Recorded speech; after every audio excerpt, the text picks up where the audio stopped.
Salut à tous, c'est Otakult, on se retrouve comme chaque dimanche pour le classement ainsi que toute l'actualité du Weekly Shonen Jump. Et oui, encore une miniature aux couleurs de Demon Slayer qui est une énième fois au centre des attentions. Simple constat, on reviendra sur ses ventes dans le top Oricon parce que c'est du jamais vu. J'en profite pour vous rappeler que j'ai sorti une vidéo sur la série hier, donc si vous l'avez loupé, foncez la voir. Et comme d'hab, si ce n'est pas déjà fait, je vous conseille aussi d'aller visionner ma vidéo spéciale Jump pour les nuls, histoire de mieux comprendre son fonctionnement. Voilà, ce sera intéressant. Pensez à me follow sur Twitter, vous pouvez aussi me retrouver sur Insta, mon Discord et me soutenir sur Utip. Bref, sur ce, place à l'intro.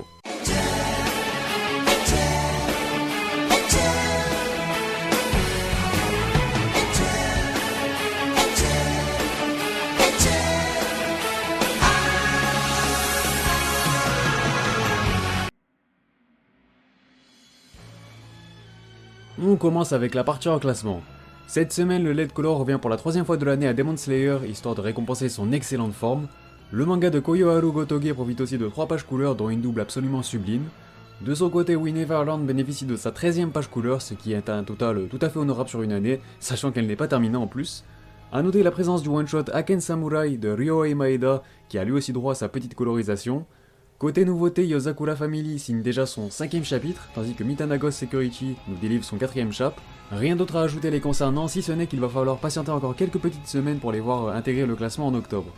Mis à part ça dans la liste des absents, je vous rappelle que My Hero Academia est parti à la recherche de Hunter x Hunter et de Yoshiro Togashi. On passe maintenant au classement qui est composé de 14 mangas, soit exactement pareil que la semaine passée, et comme chaque semaine on retrouve le même bas de tableau avec quelques légères variations, puisque c'est B-Children qui se colle le titre de cancre. Malgré les débuts de la Coupe du Monde de rugby au Japon, je ne vois pas survivre très longtemps. Je pense que les éditeurs attendent de voir si les effets de la hype de la Coupe du Monde vont impacter sur les ventes, mais bon, pour le moment ce n'est pas du tout le cas. Autre manga potentiellement en danger, Tokyo Shinobi Squad remonte à l'avant-dernière place et ne semble toujours pas convaincre les lecteurs du Jump. Il en va de même pour le manga centré sur le shogi Double Taisei qui vient compléter le trio de fin pour la 9ème fois de l'année après sa petite place de perdu. 11ème position pour Yui Kamio Let's Lose qui est toujours de la partie avec son 27ème chapitre, synonyme de début de 4ème volume. A priori, il devrait avoir au pire des cas quelques semaines de répit afin de lui permettre de le compléter. Cela dit, je pense toujours qu'il a toutes ses chances de survivre plus longtemps que prévu, vu le fiasco de ses 3 prédécesseurs. Même si ce n'est toujours pas ça, Samurai 8 rebondit de 2 places après sa frayeur de la semaine passée et s'empare ainsi du top 10. Les prochaines semaines vont être très déterminantes pour lui puisque ses 2 premiers tomes sortiront le 4 octobre prochain, pour rappel. Retour dans le classement assez timide pour Chainsaw Man qui apparaît à la 9ème position après avoir profité d'une page couleur la semaine passée. Le manga Tranche de vie Actage conserve son 8ème rang et semble se contenter encore une fois du milieu de tableau. Le Eishi Yuna de la pension Yuragi effectue son comeback pile au milieu du sommaire après avoir obtenu une page couleur dans le dernier numéro qui m'a coûté la monétisation, c'est important de le rappeler. Go sur Utip, mon frigo a mal au ventre. Léger déclin d'une petite place pour Aikyu qui glisse donc à la 16ème position du classement. Superbe progression pour le no shaman de Jujutsu Kaisen qui bondissent de 4 rangs afin de se hisser dans le top 5, c'est la 14ème fois qu'il y figure sur 30 possibles. Jolie réaction pour Black Clover également qui avance de 2 pions pour ainsi côtoyer le podium de très près. Un top 3 composé d'un habitué The Promised Neverland qui n'y figurait pas la semaine passée d'ailleurs, c'est son 21ème podium. Il est devancé par One Piece qui glisse de son trône mais signe malgré tout son 24ème podium sur 24 possibles, on change pas les bonnes habitudes. Et c'est donc Dr Stone qui en profite pour s'emparer du trône pour la 3ème fois de l'année seulement, en revanche c'est sa 19ème apparition sur le podium. On continue avec les informations concernant le Jump numéro 44, et c'est encore One Piece qui aura la chance de bénéficier d'un nouveau Lead Color, son 6ème de l'année, du beau monde pour les pages couleurs puisque les Neketsu Jujutsu Kaisen et Black Clover y auront droit, sans oublier nos petits sportifs de Haikyuu, ils porteront donc leur total à respectivement 12, 8 et 20 pages couleurs. Passons à la rubrique actualité et on va commencer par l'actu anime. Tout d'abord, je vous invite à aller voir le making of de l'anime de Dr Stone. On y apprend les dessous de la réalisation de l'anime, que ce soit les storyboards, les couleurs, les compositions et bien plus encore. Cela nous est proposé gratuitement sur la chaîne YouTube de Crunchyroll, donc je vous recommande d'aller check ça, et c'est super intéressant.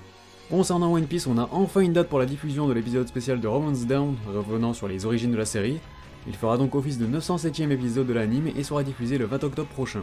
A l'occasion des 20 ans de Naruto, TV Tokyo a annoncé samedi qu'un nouvel arc pour Boruto allait débuter également en octobre. La particularité de celui-ci, c'est qu'il fera interagir Boruto et les versions jeunes de Naruto, son père. La chaîne a révélé un premier visuel que je trouve absolument sublime pour le coup. Une nouvelle un peu plus contraignante concernant l'anime de JoJo's, puisque l'on a appris via Kohei Ashiya lui-même, qui n'est autre que le directeur d'animation de Golden Wine, via Twitter qu'il n'a toujours pas été payé pour son travail, malgré la diffusion du dernier épisode, il y a de ça 2 mois quand même. Il écrit qu'il travaille sur cette saison depuis son premier épisode et note avec ironie qu'il n'a jamais donné son consentement pour du bénévolat. Cependant, il rassure les fans en disant qu'il a quand même assuré ses fonctions avec passion, mais cela pourrait être un coup dur pour l'anime de JoJo's et pourrait même peut-être remettre en cause l'adaptation animée de Stone Ocean, ça serait vraiment dommage. Sinon, je vous mets également en description le teaser complet de l'OAV de Haikyuu, dont la sortie est prévue, je le rappelle, pour le 22 janvier prochain. Voici d'ailleurs un nouveau visuel de la saison 4 qui est elle aussi prévue pour janvier 2020. Et enfin, je vous informe que l'épisode 1 de Cobra est disponible gratuitement sur la chaîne YouTube des éditions Kazé, un bon moyen pour découvrir cette série culte. Côté manga, en attendant les visuels complets des sorties japonaises et françaises du mois d'octobre, je vous propose déjà un aperçu des 2 premiers tomes de Samurai 8. Voici la couverture du 2e roman de Demon Slayer prévu également pour octobre, c'est aussi le cas pour le character book de My Hero Academia, et franchement on peut dire que ça claque. Sans oublier la bonne nouvelle concernant les éditions françaises, World Trigger sera de retour aux éditions Kazé le 16 octobre à l'occasion de la sortie de son 19e opus tant attendu. Et au niveau de l'actu gaming, Bandai Namco a mis en ligne mardi une nouvelle vidéo pour le 2e DLC du jeu One Piece World Seeker. Le DLC est prévu pour vendredi prochain et il mettra Sabo à l'honneur. Et enfin, Madara Uchiwa de Naruto a bel et bien été confirmé pour rejoindre le roster de Jump Force. Et pour finir niveau goodies, je vous propose encore des figurines de One Piece aux couleurs de Stampede, avec une figurine de Ace et une de Sabo. Les deux sont prévus en octobre 2019 au Japon et décembre en France. Pour conclure cette vidéo, je vous propose comme toujours le top Kimetsu avec les ventes de la semaine du 9 au 15 septembre 2019 au Japon. Bon, je sais que je passe pour un forceur ultime en sublimant mes miniatures de Demon Slayer ces dernières semaines, mais ce n'est pas pour rien. Oui, il a encore placé tous ses tomes dans le top 50 alors qu'on est à une semaine de la fin de son anime, enfin du moins la saison 1. Bref, on va respirer un peu en mettant en avant le tome 13 de We Never Learn qui chute de 36 étages pour s'écraser à la 42e position du top. Il s'est quand même bien rapproché de la barre des 100K. Il est cette fois-ci devancé par le tome 12 de Dr. Stone dont le boost provoqué par l'anime est presque imperceptible en fait. Il perd quant à lui 33 places pour figurer dans le top 40 et comme vous pouvez le constater, ses ventes sont quasiment identiques à celles de We Never Learn. On retourne du côté de nos pourfendeurs de démons qui pour le coup n'ont pas vraiment volé leur titre puisqu'ils slayent même les ventes. Plus sérieusement, comme je vous le disais, on approche de la fin de sa saison 1, et pourtant son boost prend encore de l'ampleur tout simplement, c'est juste phénoménal. J'arrête pas d'insister là-dessus, mais je n'ai jamais vu un boost aussi long et impacté sur autant de tomes simultanément. Il se pourrait même que Demon Slayer parvienne à se hisser sur le podium annuel des ventes, c'est tout à fait possible. Mini break pour mentionner la 30e place du 8e volume d'Actech quand même, qui affiche lui aussi des stats similaires à Dr. Stone et We Never Learn, à la différence que lui ne bénéficie pas encore d'adaptation animée, et ça c'est encore plus flatteur. On revient sur Demon Slayer, parce que je vous ai dit qu'il y a 16 tomes dans le top quand même, donc voilà. Fait encore plus marquant, ses ventes sont de plus en plus nombreuses au fil des semaines. Par exemple, la semaine dernière c'était environ du 21 000 exemplaires vendus par tome, là on est plutôt entre du 25 000 et du 28 000 exemplaires, c'est vraiment fou. S'il maintient la cadence jusqu'en novembre, il se glissera sur le podium, c'est certain. Pourtant, il avait un retard monumental sur ses concurrents directs avant le début de son animé. Donc putain, franchement ça me choque. Son tome 16 refait même surface à la 13e position avec quasiment 40 000 exemplaires vendus.